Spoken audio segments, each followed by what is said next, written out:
মৰমৰ ছাত্ৰ-ছাত্ৰীসকল তোমালোক আটাইকে আমাৰ এই ভিডিঅ'টোলৈ আদৰণি জনালোঁ আমি পঞ্চম শ্ৰেণীৰ ইংৰাজী বিষয়ৰ ৩ নং পাঠৰ বাৰ্তক কবিতাটিৰ এক্টিভিটিজবিলাক কৰি আছিলোঁ আজি আমি ৪ নম্বৰৰ পৰা আৰম্ভ কৰিম তোমালোকেও বহি কিতাপ মেলি লোৱা ৪ নম্বৰটোত কি আছে চোৱাচোন লেটছ ৰিড দ্য ডিছকাশ্যন কথোপকথনখিনি পঢ়ো আহা এই কথোপকথনত বা আলোচনাত অৰুণে কৈছে প্ৰথমতে অৰুণে কৈছে চাবা দেই Do you know Bina in ancient times birds used to carry letters then the postman came he used to go from door to deliver letters এই বুলি অৰুণে কৈছে হয়নে Yes they used to take so much pain to give us our letters but see how the days have changed এই বুলি বিনাই ক'লে ইয়াৰ পাছতে অৰুণে আকৌ কৈছে Yes it's true now we have so many modes of communication ইয়াৰ পাছত বিনাই আকৌ কৈছে Yes the computer is the most wonderful discovery of modern times অৰুণে বিনাক কৈছে পুৰণি কালত চিঠিপত্ৰ অনা নিয়া কামত চৰাইক ব্যৱহাৰ কৰা হৈছিল তাৰ পাছত পিয়নৰ দিন আহিল তেওঁ ঘৰে ঘৰে গৈ চিঠিপত্ৰ দিবলগীয়া হৈছিল হয় হয় এই ক্ষেত্ৰত তেওঁলোকৰ বৰ কষ্ট হৈছিল কিন্তু চোৱা আজিকালিৰ দিনকাল সলনি হ'ল এই বুলি বিনাই ক'লে একেবাৰে সঁচা কথা আজিকালি পিছে নানান যোগাযোগৰ মাধ্যম আমি পালোঁ এই বুলি আকৌ অৰুণে ক'লে বিনাই আকৌ কৈছে হয় হয় আধুনিক সময়ৰ আটাইতকৈ মহান আৱিষ্কাৰ হৈছে কম্পিউটাৰ এনেকৈ অৰুণ আৰু বিনাই যোগাযোগ মাধ্যমৰ পুৰণি কালৰ পৰা আজিলৈকে সলনি হোৱাৰ কথাবিলাক দুইজনে আলোচনা কৰি আছিল সঁচাকৈ পুৰণি কালৰ পৰা বৰ্তমানলৈকে যোগাযোগ মাধ্যমৰ ক্ষেত্ৰত বহুখিনি উন্নতি হ'ল নহয়নে মৰমৰ ছাত্ৰ-ছাত্ৰীসকল আকৌ এই আধুনিক যুগৰ কম্পিউটাৰৰ আৱিষ্কাৰে যোগাযোগৰ ক্ষেত্ৰত আমাক বহুত উন্নতি কৰি দিলে আমি এতিয়া খন্তেক সময়ৰ ভিতৰতে আমি পৃথিৱীৰ ইটো মূৰৰ পৰা সিটো মূৰলৈকে আমি যোগাযোগত থাকিব পাৰোঁ নহয় জানো অৰ্থাৎ কম্পিউটাৰৰ আৱিষ্কাৰে পৃথিৱীখনকে সৰু কৰি পেলালে বাৰু কম্পিউটাৰৰ বিষয়ে তোমালোকে কিমানখিনি জানা এটা কম্পিউটাৰৰ ছেটত কি কি থাকে জানানে keyboard mouse monitor CPU sound box printer এইবোৰ হৈছে এটা কম্পিউটাৰৰ অংগ আমি কম্পিউটাৰত বহি ছবি আঁকিব পাৰোঁ অংক কৰিব পাৰোঁ খেল খেলিব পাৰোঁ চিনেমা চাব পাৰোঁ গান শুনিব পাৰোঁ কিতাপ পঢ়িব পাৰোঁ বা বাতৰি পঢ়িব পাৰোঁ আৰু লগতে যদি কম্পিউটাৰত ইণ্টাৰনেট সংযোগ থাকে তেতিয়াহ'লে আমি কম্পিউটাৰত দেশ বিদেশৰ খা খবৰ ল'ব পাৰোঁ ভিডিঅ' কলিঙৰ দ্বাৰা এজনে আনজনৰ লগত যোগাযোগ কৰিব পাৰোঁ বহুতো নজনা কথা জানিব পাৰোঁ আনকি ইণ্টাৰনেটৰ ব্যৱস্থাৰ বাবেহে তোমালোকৰ লগত ময়ো এইদৰে সংযোগত আহিব পাৰিছোঁ সেয়েহে কম্পিউটাৰ হৈছে আধুনিক যুগৰ আটাইতকৈ মহান আৱিষ্কাৰ আকৌ আৰু এটা কথা জানানে কম্পিউটাৰৰ সহায়ত আমি এজনে আনজনৰ সৈতে চিঠি পত্ৰৰ দ্বাৰাও সংযোগত আহিব পাৰোঁ ইলেক্ট্ৰনিক মেইল মেছেজিং এনেকুৱা সুবিধা কম্পিউটাৰত থাকে গতিকে চোৱাচোন কম্পিউটাৰটো এটা কিমান ডাঙৰ আৱিষ্কাৰ আমাৰ কাৰণে গোটেই পৃথিৱীখনকেই কম্পিউটাৰে একেবাৰে সহজ আৰু সৰল কৰি পেলালে যাৰ ফলত আমি এইটো মূৰত থকা মানুহে সিখন বহু দূৰত থকা এজনৰ সৈতে কম সময়ৰ ভিতৰতে আমি যোগাযোগত আহিব পাৰোঁ কম্পিউটাৰৰ বিষয়ে আমি অতি চমুকৈ কেইটামান কথা আলোচনা কৰিলোঁ এইবাৰ আমি ৫ নম্বৰটোলৈ আহিছোঁ ৫ নম্বৰত কৈছে let's read a few words related to computer কম্পিউটাৰৰ সৈতে জড়িত কেইটামান শব্দ আমাক পঢ়িবলৈ কৈছে ইয়াতে চোৱা কম্পিউটাৰ মাজতে আছে আৰু চাৰিওফালে একাধিক্ৰমে কেইটামান শব্দ আছে যিকেইটা কম্পিউটাৰৰ সৈতে জড়িত ইয়াত আছে internet keyboard printer speaker music games mouse typing আৰু ইমেইল এই শব্দকেইটা মই তোমালোকক অসমীয়াতে দি দিছোঁ ইয়াত এবাৰ চাই লোৱা আৰু তাৰপাছত তোমালোকে বাৰে বাৰে পঢ়িবা তেতিয়া মনত ৰৈ যাব কীবৰ্ড মানে তোমালোকে জানানে কীবৰ্ড হৈছে কম্পিউটাৰৰ এটা অংগ যাৰ দ্বাৰা আমি লিখা মেলা কৰিব পাৰোঁ আৰু প্ৰিণ্টাৰ হৈছে যিখিনি আমি লিখা মেলা কৰোঁ সেইখিনি কাগজ আকাৰে আমি প্ৰিণ্ট কৰি ল'ব পাৰোঁ প্ৰিণ্টাৰৰ সহায়ত আৰু স্পীকাৰত আমি শব্দবিলাক শুনিব পাৰোঁ তাৰ লগতে মিউজিক হৈছে গান সংগীত আমি কম্পিউটাৰত আমি সংগীতো শুনিব পাৰোঁ নহয়নে আৰু গেমছ আমি খেল খেলিব পাৰোঁ কম্পিউটাৰত বিভিন্ন ধৰণৰ খেল থাকে আমি সেইবিলাক খেলিব পাৰোঁ আৰু মাউচ হৈছে এই কীবৰ্ডৰ নিচিনাই এটা কম্পিউটাৰৰ অংগ যাৰ দ্বাৰা আমি লিখা মেলা বা ছবি অঁকা কামবিলাক আমি কৰিব পাৰোঁ। টাইপিং মানে জানাই কীবৰ্ডত আমি টাইপিং কৰোঁ নহয়নে? আৰু ইমেইল হৈছে ইলেক্ট্ৰনিক মেইল। ইলেক্ট্ৰনিক মেইল হৈছে যেনেকৈ আমি চিঠি পত্ৰ আমি ডাকঘৰৰ যোগেদি কৰিব পাৰোঁ, ঠিক তেনেকৈ কম্পিউটাৰৰ সহায়ত কৰা এটা ব্যৱস্থা। আমি এজনে আনজনলৈ আমি মেইল কৰিব পাৰোঁ এই ইলেক্ট্ৰনিক মেইলৰ সহায়ত। আৰু ইণ্টাৰনেট হৈছে পৃথিৱীৰ সকলোবোৰ কম্পিউটাৰ এক বিশেষ ব্যৱস্থাৰে গোটেই কম্পিউটাৰখিনিক এখন জালেৰে গোটেই কম্পিউটাৰখিনিক ধৰি ৰাখিছে। আৰু ঘৰত বহি আমি নিজৰ কম্পিউটাৰৰ দ্বাৰাই পৃথিৱীৰ এই সমস্ত বিভিন্ন ধৰণৰ খা খবৰ বা বাতৰিবিলাক আমি এই ইণ্টাৰনেটৰ সহায়তে আমি পাব পাৰোঁ। গম পালেনে? এতিয়া তোমালোকক অতি চমুকৈ বুজাই দিছোঁ। ইয়াৰ যদি আমি আলোচনা কৰিবলৈ যাওঁ তেতিয়াহ'লে আমি বিস্তৃতভাৱে আলোচনা কৰিব পাৰিম। ইয়াত বহুত মানে থাকি গৈছে। তোমালোকক মই অতি চমুকৈ মাত্ৰ পৰিচয়খিনিহে বুজাই দিছোঁ। গম পালানে? আৰু পৰৱৰ্তী সময়ত আমি এই বিষয়ত আমি ভালকৈ আলোচনা কৰিম। তাৰ কাৰণে এতিয়া কিন্তু কেইবাটাও এক্টিভিটি আছে, সেইকাৰণে বাকী থকা এক্টিভিটিকেইটা আমি কৰিব লাগিব। সেইকাৰণে এইখিনি চমুৱাই দিছোঁ। এবাৰ আহিছোঁ আমি 6 নম্বৰলৈ। Let's read. পঢ়োঁ আহা। A keyboard is to type, a printer is to print, a speaker is to sound, a mouse is to click. অৰ্থাৎ কীবৰ্ডৰ দ্বাৰা আমি টাইপ কৰিব পাৰোঁ আৰু প্ৰিণ্টাৰৰ দ্বাৰা আমি প্ৰিণ্ট উলিয়াব পাৰোঁ। আনহাতে স্পীকাৰ শব্দৰ সৈতে জড়িত। কিদৰে? ধৰি লোৱা মই আৰু এজন ব্যক্তিৰ সৈতে মই কথা পাতি আছোঁ। মই ধৰি লোৱা মোৰ মাতটো স্পীকাৰে গ্ৰহণ কৰি সিফালে থকা ব্যক্তিজনক শুনোৱাব আৰু সিফালে থকা ব্যক্তিজনৰ মাতটো স্পীকাৰে লৈ এইফালে মোক শুনোৱাব আৰু মোৰ মাতটো গ্ৰহণো কৰিব স্পীকাৰটোৱে আৰু সিফালৰ মাতটো মোক শুনোৱাব। তাৰমানে এইখিনি স্পীকাৰটো শব্দৰ সৈতে জড়িত। আনহাতে মাউচটো হৈছে ক্লিকৰ লগত। কেনেকৈ? ক্লিক হৈছে এনেকুৱা এটা ব্যৱস্থা, তুমি কম্পিউটাৰৰ মনিটৰৰ স্ক্ৰীণত তুমি যদি কোনোবা এঠাইত চুব বিচাৰিছা, স্ক্ৰীণখনৰ ভিতৰত যদি ক'ৰবাত তুমি চুব বিচাৰিছা, তেতিয়াহ'লে তুমি মাউচটোৰ সহায়েৰে সেই নিৰ্দিষ্ট ঠাইত তুমি চুব পাৰিবা। এটা মাউচটোৰ মানে এবাৰ টিপিয়েই তুমি সেই ঠাইখিনিত চুব পাৰিবা। বুজি পালানে? সেইকাৰণে কোৱা হৈছে mouse is to click, a speaker is to sound. আকৌ এবাৰ কৈ দিছোঁ মই তোমালোকক।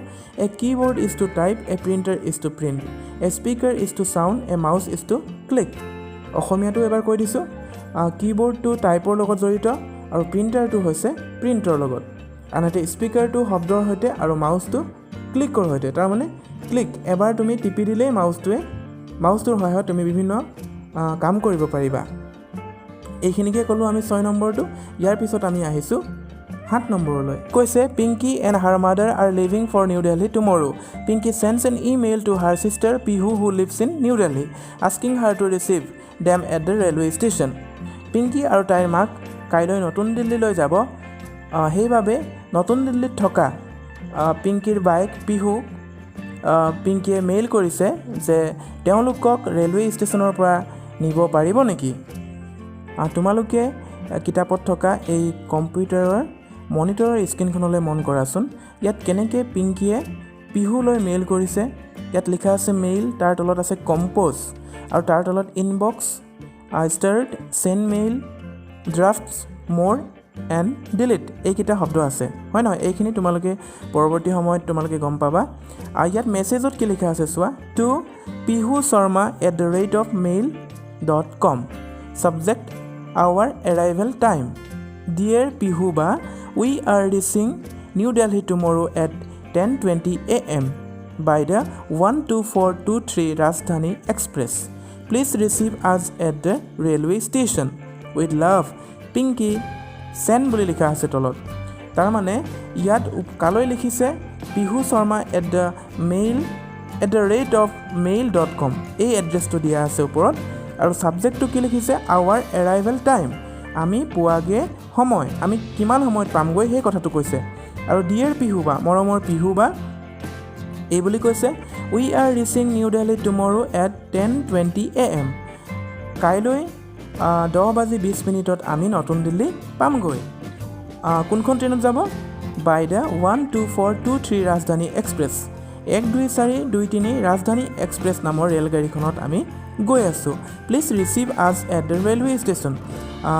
অনুগ্ৰহ কৰি তুমি আহি আমাক ৰেলৱে ষ্টেচনত আহি লগ কৰিবা বা আমাক ৰেলৱে ষ্টেচনৰ পৰা লৈ যাবাহি এই বুলি কৈছে। উইথ লাভ তোমাৰ মৰমৰ পিংকি পিংকিয়ে বায়েকক পিহু বাক এইদৰে মেইলৰ দ্বাৰা এইদৰে জনাব বিচাৰিছে আৰু তলত কি লিখা আছে চোৱা এইখিনি লিখাৰ পাছত আছে সেন্ড তাৰ মানে আমি সেন্ড বুটামটো টিপি দিলে এই মেছেজটো পিহুৰ ওচৰত গৈ পাবগৈ গম পালানে কম্পিউটাৰত এনেদৰে মেইল কৰা হয় আমি মেইলৰ দ্বাৰা আমি দূৰত থকা মানুহ এজনৰ লগতো আমি যোগাযোগ কৰিব পাৰোঁ এতিয়া বুজিলানে পিংকিয়ে কিমান সহজতে এটা মেইল সেন্ড কৰি দিব পাৰিলে বায়েকলৈ কিমান সহজে আমি কম্পিউটাৰত যোগাযোগ কৰিব পাৰোঁ এজনে আনজনৰ সৈতে গম পালানে তোমালোকে পৰৱৰ্তী সময়ত এইখিনি ভালকৈ বুজিবলৈ চেষ্টা কৰিবা আৰু যদি মই সুবিধা পাওঁ তেতিয়াহ'লে কম্পিউটাৰৰ কিছু তথ্য তোমালোকক পিছত পৰৱৰ্তী সময়ত দিবলৈ যত্ন কৰিম ইয়াৰ পাছত আহিছোঁ আমি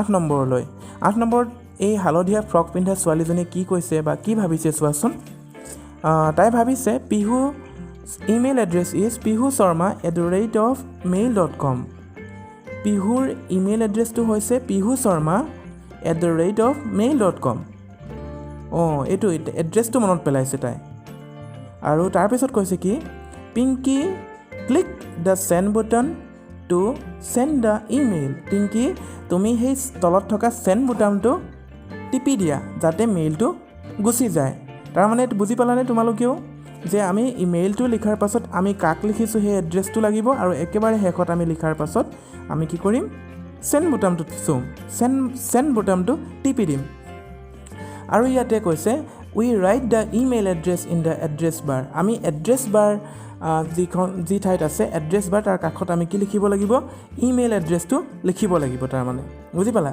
এইখিনিয়ে আছে ইয়াতে 8 নম্বৰত বৰ বিশেষ নাই তোমালোকে এইখিনি পাৰিবা আৰু এইখিনি এই ছোৱালীজনীয়ে ভাবিছে যে পিংকিয়ে কিদৰে মেইলটো কৰিছে মেইলটো কেনেকৈ কৰিব পাৰিছে সেই কথাখিনি তাই ভাবিছে আৰু আমাৰো মনত এনেকুৱা ধৰণৰ প্ৰশ্নবোৰ হয় আৰু তোমালোকৰো মনৰ কথাখিনি এই ছোৱালীজনীয়ে এই ভণ্টিজনীয়ে ক'ব বিচাৰিছে গম পাইছানে আহিছোঁ 9 নম্বৰলৈ create an imaginary email address by writing your name on the space below' তলত থকা খালী ঠাইখিনিত তোমাৰ নামটো লিখি এটা কাল্পনিক ইমেইল এড্ৰেছ সজোৱা বুলি কৈছে তাৰমানে ইয়াতে কি প্ৰথমতে মোৰ এটা কৰি দিছোঁ মোৰ নামটো লিখি দিছোঁ জিণ্টুজিত গগৈ এই খালী ঠাইখিনিত লিখিছোঁ দেই আৰু পিছফালে কি আছে @ এই যে এটো আছে ঘূৰণীয়া এই এটোক @ বুলি কোৱা হয়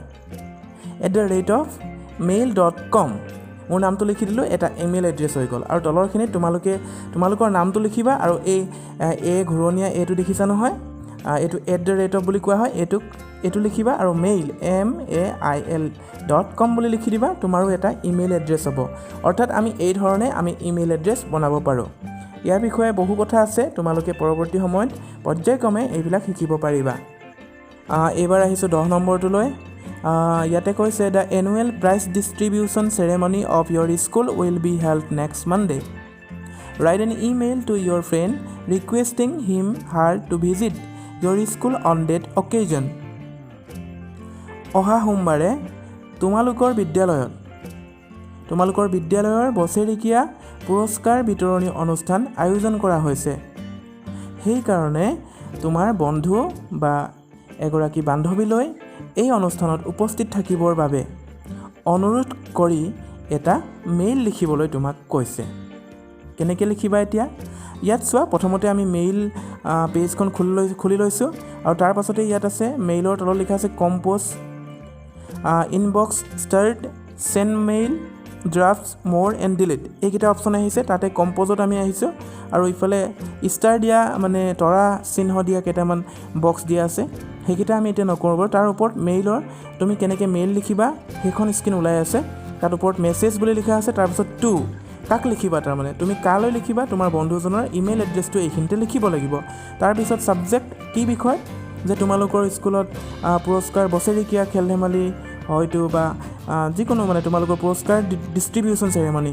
মানে পুৰস্কাৰ বিতৰণৰ অনুষ্ঠান আছে গতিকে সেই কথাটো লিখিবা আৰু তাৰপাছত তুমি কেনেকৈ লিখিবা ইয়াত মেইলটো লিখিব লাগে আৰু একেবাৰে শেষত কি লিখিবা চেণ্ড এই চেণ্ডত তুমি টিপি দিলে এই মেইলটো তোমাৰ বন্ধুজনলৈ বা বান্ধৱীগৰাকীলৈ গুচি যাব কেনেকৈ লিখিব লাগিব ইয়াত বুজাই দিছে let's read these are the steps to write an email to your friend number A click compose প্ৰথমতে কম্প'জত চুব কৈছে কেইটামান ষ্টেপ দিয়া আছে দেই কেনেকৈ মেইল কৰিব লাগে প্ৰথমতে কম্প'জত আমি ক্লিক কৰিম কম্প'জত যাম তাৰপিছতে enter the email address of your friend who should receive your message. যিজন বন্ধুৱে তোমাৰ মেছেজটো ৰিচিভ কৰিব লাগে, মেছেজটো পাব লাগে, সেই বন্ধুজনৰ ইমেইল এড্ৰেছটো আমি ইয়াতে লিখিব লাগিব। তাৰপিছত চি নম্বৰত কৈছে enter the subject of your message in the space beside subject. Subject লিখা ঠাইখিনিৰ কাষতে থকা ঠাইডোখৰত তোমাৰ কি শিৰোনামটো দিব লাগিব, যে তুমি কি বিষয়ত তেওঁক জনাইছা সেই কথাটো তাত লিখিব লাগে, শিৰোনামটো সেইখিনিতে লিখিব লাগিব, বিষয়বস্তুটো লিখিব লাগিব। তাৰপিছতে D right Euro message in the space provided. তাৰপিছতে দিয়া ঠাইখিনিত তোমাৰ মেছেজটো, তোমাৰ কথাখিনি লিখিব লাগিব। আৰু একেবাৰে শেষত ই নম্বৰত কৈছে নাও ক্লিক কি কৰিব লাগিব, চেণ্ড, পঠিয়াই দিব লাগিব। পঠিয়াই দিয়া বটামটোত, চেণ্ড বটামটোত তুমি টিপিব লাগিব, তেতিয়া তোমাৰ এই মেইলটো তোমাৰ বন্ধু বা তোমাৰ বান্ধৱীগৰাকীলৈ গুচি যাব। এইদৰে আমি মেইল পঠিয়াব পাৰোঁ। ইয়াৰ আগতে পিংকীয়ে তাৰ পিংকীৰ বাইক পিহুলৈ লিখিছিলে নহয় জানো, দেখিছিলে? এনেকৈ আমি মেইল কৰিব পাৰোঁ। তোমালোকক এই মেইল কৰাৰ বিষয়েও তোমালোকক পৰৱৰ্তী সময়ত বেলেগ এটা ভিডিঅ'ৰ দ্বাৰা মই দেখুৱাবলৈ যত্ন কৰিম যদি সময় সুবিধা হয়। এতিয়া আহিছোঁ আমি 11 নম্বৰলৈ। 11 নম্বৰত চোৱা কি কৈছে, make words related to a computer, emails etcetera to complete the grid. তলত দিয়া এই জালিকাখনত তুমি কম্পিউটাৰৰ সৈতে জড়িত থকা বা ইমেইলৰ সৈতে জড়িত থকা কিছুমান শব্দৰ দ্বাৰা আমি এইখন পূৰ্ণ কৰিব লাগিব। ইয়াত পথালি আৰু থিয়কৈ কিছুমান শব্দ দিয়া আছে, গোটেইখিনি এখন শব্দৰ জাল এখন আছে, তাতে আমি এইখিনি ভৰ্তি কৰিব লাগিব। এইখিনি কি কি হয়, থিয় আৰু পথালিকে আছে চোৱা। পথালিকে প্ৰথমতেই হ'ব কম্পিউটাৰ চাগে, তাৰপাছত প্ৰিণ্টাৰ, তাৰপিছত টাইপ হ'ব পাৰে, তাৰপিছত মাউচ, হয়নে? আৰু থিয়কৈ যদি চাওঁ আমি একেবাৰে ওপৰতো হ'ব ইণ্টাৰনেট আৰু তলৰটো হ'বগৈ কি, কীবৰ্ড। এইকেইটাই আছিলে, তোমালোকক মই কৰি দিছোঁ, চাই লোৱা। ভিডিঅ'টো বহুত দীঘল হৈছে নহয়, তোমালোকৰ চাগে আমনি লাগিছে।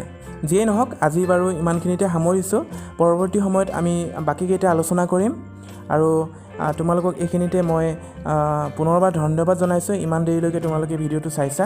গতিকে এইখিনি তোমালোকৰ বহি কিতাপত ভালদৰে চাবা আৰু বহীখনত লিখি লোৱা, তেতিয়া মনত ৰৈ যাব।